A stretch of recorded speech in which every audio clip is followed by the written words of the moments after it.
রক্তাক্ত গণতন্ত্র, আওয়ামী লীগের দুঃশাসনে রক্তাক্ত আমাদের এই জীবন বৃত্তান্ত, তার বহিঃপ্রকাশ ইতিমধ্যে আমরা উপলব্ধি করেছি।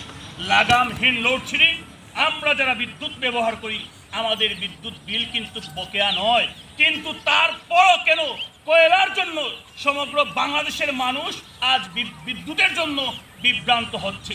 সময় সংকীর্ণ, বক্তব্য দীর্ঘায়িত করব না। আপনারা জানেন আজকে আমাদের কালাপুর ইউনিয়ন বিএনপি কর্তৃক আয়োজিত সাংগঠনিক সমাবেশ মফস্বল গ্রামের মধ্যে আমরা অ্যারেঞ্জ করেছি এবং আমাদের বিভিন্ন অঙ্গ সংগঠনের দায়িত্বপ্রাপ্ত নেতৃবৃন্দদেরকে নিয়ে আমরা আলোচনা কিভাবে আমাদের কার্যক্রমকে ত্বরান্বিত করা যায় সেই লক্ষ্যে সাংগঠনিক সমাবেশের আয়োজন করা হয়েছে।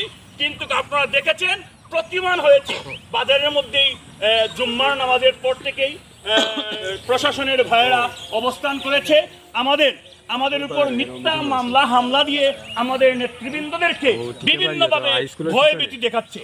সেই সকল ভয়ভীতি উপেক্ষা করে, বৃষ্টি উপেক্ষা করে আপনারা যারা আজকের এই অনুষ্ঠানে উপস্থিত হয়েছে পক্ষ থেকে, শ্রীমঙ্গল উপজেলা বিএনপির পক্ষ থেকে, কমলগঞ্জ এবং শ্রীমঙ্গলের মাটি এবং মানুষের নেতা আলহাজ মুজিবুর রহমান হাজি মুজিব সাহেবের পক্ষ থেকে আপনাদেরকে প্রাণঢালা অভিনন্দন এবং শুভেচ্ছা জানাচ্ছি।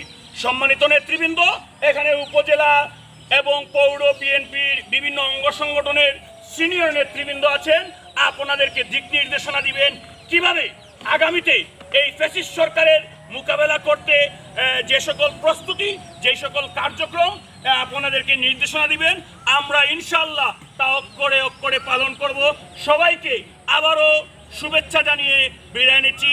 আসসালামু আলাইকুম। দেখা হবে রাজপথের স্লোগানে।